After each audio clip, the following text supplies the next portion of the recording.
नमस्कार जोहार। चलिए जानते हैं झारखंड की ताज़ा खबरों को, लेकिन उससे पहले अगर आपने अभी तक इस चैनल को सब्सक्राइब नहीं किया तो सब्सक्राइब कर लें, जिससे कि आपको झारखंड की ताज़ा खबर रोजाना मिलती रहे। सबसे पहले खबर, झारखंड विधानसभा सत्र में शिल्पी नेहा तिर्की ने कहा कि बीजेपी वाले आदिवासी को निगल गए। शिल्पी नेहा तिर्की ने सदन में कहा कि बीजेपी के लोग आदिवासी को निगल गए हैं। रघुवर सरकार ने 31 लाख हेक्टेयर भूमि बैंक में डाल दिया और ये जमीन आदिवासी मूलवासी की थी। ये लोग घुसपैठ और ये लोग डेमोग्राफी चेंज की बात करते हैं। रांची के कई मौजा में बाहर के लोग बस गए हैं और बाहरी लोगों के बसने के कारण झारखंड से आदिवासी कम हो गए। अगली खबर, मुख्यमंत्री से मिलकर भत्ता बढ़ोतरी की पुलिसकर्मियों ने की मांग। झारखंड पुलिस एसोसिएशन और झारखंड पुलिस मेंस एसोसिएशन के प्रतिनिधिमंडल ने मुख्यमंत्री हेमंत सोरेन से मुलाकात की है और दोनों एसोसिएशन के प्रतिनिधिमंडल ने केंद्र सरकार एवं बिहार सरकार की तर्ज पर पुलिस पदाधिकारी एवं कर्मी के लिए वर्दी भत्ता, राशन भत्ता, वाहन भत्ता एवं अन्य भत्तों की मांग की।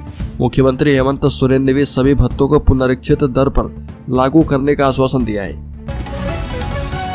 अगली खबर, झारखंड विधानसभा सत्र में किताब वितरण पर सदन में तीखी बहस। नीलकंठ सिंह मुंडा ने कहा कि पुस्तक वितरण में घोटाला हुआ है। नीलकंठ सिंह मुंडा ने सवाल उठाया कि बच्चों को अब तक किताबें नहीं मिली। सेशन भी समाप्त हो रहा। राज्य परियोजना निदेशक आदित्य रंजन ने 2 जुलाई को चिट्ठी जारी किया था कि जिसमें कहा गया था कि किताब बीआरसी ब्लॉक में रख दिया गया है और अब टीचर को पुस्तक ले जाने को कहा जा रहा है।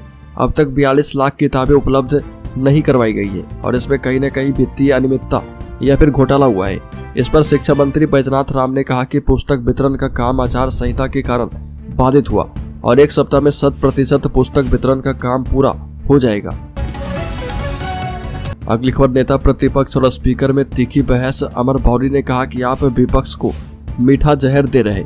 बता दें कि विधानसभा अध्यक्ष इस पर भड़क गए और नेता प्रतिपक्ष ने आसन पर आरोप लगाते हुए कहा कि आसन पर बैठकर विधानसभा अध्यक्ष विपक्ष को मीठी जहर देते हैं और इस पर विधानसभा अध्यक्ष भड़कते हुए कहा कि नेता प्रतिपक्ष ही खुद आकर आसन पर बैठ जाएं।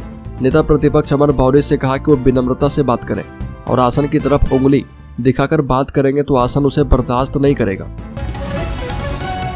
अगली खबर, एचईसी कंपनी को टेक ओवर करने को तैयार झारखंड की सरकार। केंद्र सरकार से बात करेंगे हेमंत सोरेन। एचईसी के 5 यूनियन के प्रतिनिधिमंडल ने झारखंड की कृषि मंत्री दीपिका पांडे सिंह और खिजरी विधायक राजेश कच्छप के साथ झारखंड के मुख्यमंत्री हेमंत सोरेन से मुलाकात की और हेमंत सोरेन से मिलकर उन्हें एचईसी की वर्तमान समस्या से अवगत करवाया। प्रतिनिधियों ने कहा कि एचईसी झारखंड की शान है और इसे केंद्र सरकार ने बंदी के कगार पर ला दिया है और यहाँ पर काम करने वाले कर्मचारी के 24 महीने से वेतन बकाया है। यूनियन के प्रतिनिधियों से हेमंत सोरेन ने कहा कि झारखंड सरकार एचईसी को टेक ओवर करने को तैयार है। दिल्ली जाकर केंद्र सरकार से एचईसी को झारखंड सरकार को देने की बात करेंगे। अगली खबर, झारखंड रेल हादसे में एलएचबी कोच के चलते बची यात्रियों की जान। बता दें कि हावड़ा मुंबई मेल में लगे एलएचबी कोच के कारण ज्यादातर यात्रियों की जान बच गई। ये बात स्वयं रेलवे कर्मचारी स्वीकार कर रहे थे। ट्रेन में 2 तरह के कोच लगते हैं, एक एलएचबी और दूसरा आईसीएफ कोच। दोनों के निर्माण में इस्तेमाल होने वाले तकनीक में अंतर होती है और एलएचबी कोच यात्रियों के लिए आरामदायक होती है। दुर्घटना की स्थिति में ये कोच कम क्षतिग्रस्त होते हैं और यात्रियों के सुरक्षित रहने की संभावना अधिक रहती है। दुर्घटना के दौरान कोच एक दूसरे से टकराने के बाद सीधे खड़े रहते हैं और एक दूसरे के ऊपर चढ़ते नहीं। अगली खबर, संतोष गंगवार बने झारखंड के नए राज्यपाल। झारखंड हाईकोर्ट के मुख्य न्यायाधीश जस्टिस एसएन प्रसाद ने दिलाई शपथ। पूर्व केंद्रीय मंत्री संतोष गंगवार झारखंड के नए राज्यपाल बन गए हैं। राजभवन में झारखंड हाईकोर्ट के मुख्य न्यायाधीश जस्टिस एसएन प्रसाद ने उन्हें पद एवं गोपनीयता की शपथ दिलवाई और संतोष गंगवार झारखंड के 12वें राज्यपाल बने हैं। राजभवन के बिरसा मंडप में आयोजित एक समारोह में राज्यपाल पद की शपथ ली है और झारखंड हाईकोर्ट के मुख्य न्यायाधीश एसएन प्रसाद ने उन्हें पद और गोपनीयता की शपथ दिलवाई है।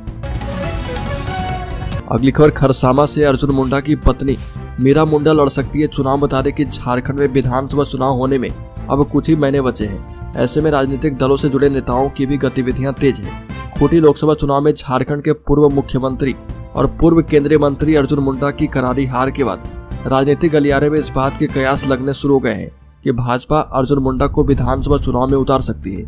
अर्जुन मुंडा को इस बात का भी डर है कि कहीं लोकसभा चुनाव की तरह ही विधानसभा चुनाव में भी परिस्थिति अनुकूल नहीं बनी तो उनके राजनीतिक भविष्य पर बड़ा डेंट लगेगा। ऐसे में उनकी पत्नी मीरा मुंडा को खरसामा विधानसभा से चुनाव लड़वाया जा सकता है। दूसरी ओर उनके करीबियों के मुताबिक अगर अर्जुन मुंडा विधानसभा का चुनाव लड़ेंगे तो उनकी प्राथमिकता सरायकेला विधानसभा हो सकती है और वहां के लोग झारखंड मुक्ति मोर्चा का विकल्प भी ढूंढ रहे हैं। अगली खबर, झारखंड में आसमान से बरसी आफत, ठनका की चपेट में आने से 10 की मौत। बता दें कि झारखंड में अलग अलग जिलों में ठनका की चपेट में आने से 10 लोगों की मौत हो गई, वहीं दर्जन भर लोग जख्मी हो गए। मृतकों में 6 रांची के, 2 चतरा और 1 लोहरदगा और गुमला के हैं। रांची में वज्रपात से जिन 6 की जान गई है उसमें 3 मांडर, 2 चान्हो और 1 रातू का निवासी था। लोहरदगा में जिस व्यक्ति की मौत हुई वो मनरेगा में सोशल ऑडिटर था। अगली खबर, पहले ऑनलाइन गेमिंग की और फिर पैसे जीतने का लालच देकर ऐसे करते थे साइबर ठगी। राज्य के कोडरमा जिले में साइबर ठग ऑनलाइन गेमिंग के माध्यम से लोगों को पैसे जीतने का लालच देकर ठगी कर रहे हैं और ऐसा एक मामला कोडरमा जिले से आया है।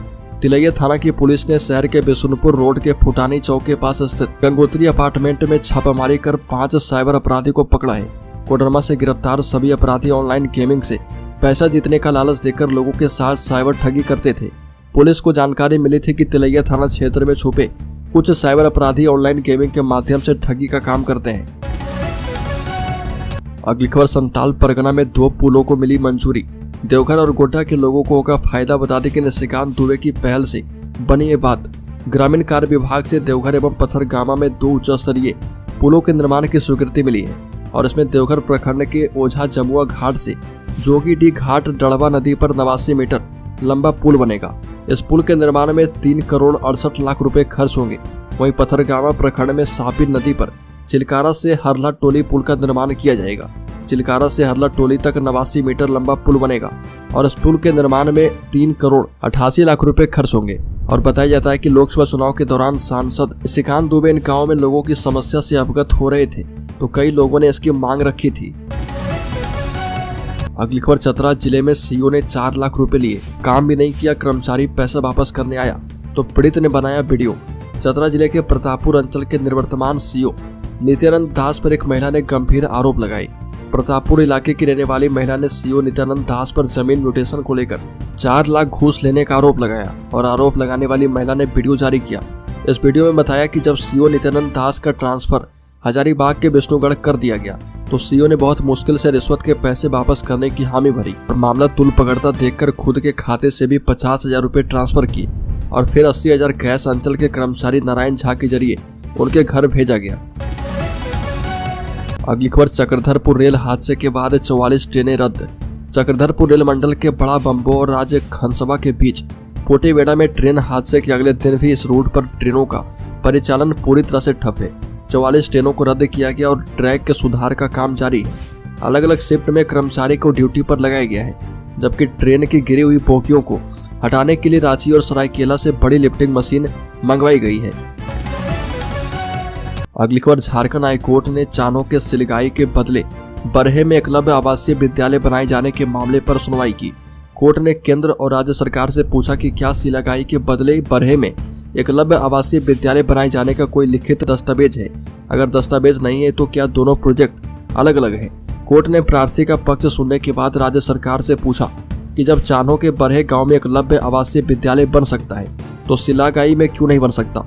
अगर सिलगाई में आवासीय विद्यालय बनने में उपद्रवियों को लेकर कोई अड़चन थी तो उसका निराकरण सरकार ने क्यों नहीं किया। राज्य की कानून व्यवस्था सरकार के हाथों में होती है, इसका मतलब है कि राज्य में कानून का राज नहीं है। अगली खबर, झारखंड मुक्ति मोर्चा ने अमित शाह का फूका पुतला। गिरिडीह झारखंड मुक्ति मोर्चा जिला कमेटी के द्वारा अंटा बंगला से टावर चौक तक मार्च निकालकर केंद्रीय मंत्री अमित शाह का पुतला दहन किया गया। कार्यक्रम की अध्यक्षता जिला अध्यक्ष संजय सिंह ने की। मौके पर कार्यक्रम को संबोधित करते हुए संजय सिंह ने कहा कि जब झारखंड के मुख्यमंत्री हेमंत सोरेन को अपदस्थ करने का प्रयास विफल हुआ तो निशिकांत दुबे अपना मानसिक संतुलन खो दिए और झारखंड को तोड़ने की बात कहने लगे। निशिकांत दुबे को शायद ज्ञान का अभाव है, उन्हें मालूम होना चाहिए कि झारखंड राज्य किसी भी अंतर्राष्ट्रीय बॉर्डर से नहीं सटता है और अगर फिर भी देश में घुसपैठ हो रहे तो इसका प्रमाण है कि नैतिकता के आधार पर उन्हें गृह मंत्री अमित शाह से इस्तीफा मांगना चाहिए। अगली खबर, 61 सीटों पर चुनाव लड़ेगी जयराम महतो की पार्टी। पार्टी के उपाध्यक्ष बोले चंदे का हिसाब देना अध्यक्ष की जिम्मेदारी है, शर्तों पर किया जाएगा दूसरी पार्टी से समझौता। झारखंड की राजनीति में जयराम महतो एक नया चेहरा बनकर उभरे हैं। लोकसभा चुनाव में उनकी पार्टी के उम्मीदवारों ने 8 लाख से अधिक वोट हासिल किए। 2024 के विधानसभा चुनाव में जयराम महतो की पार्टी झारखंड की राजनीति को प्रभावित कर सकती है। और उनके संगठन में कई ऐसे साथी हैं जो कि मजबूती से विधानसभा चुनाव की तैयारी कर रहे हैं। पार्टी के उपाध्यक्ष और हजारीबाग से निर्दलीय लोकसभा चुनाव लड़ने वाले जयराम महतो के साथी संजय मेहता से खास बातचीत में कहा गया कि झारखंड में पार्टी की रणनीति चुनाव के बाद गठबंधन और स्थानीय नीति पर बात करने को लेकर है। अगली खबर, हेमंत सोरेन सरकार ने झारखंड में बालू की किल्लत से त्रस्त जनता को बड़ी सौगात दी है।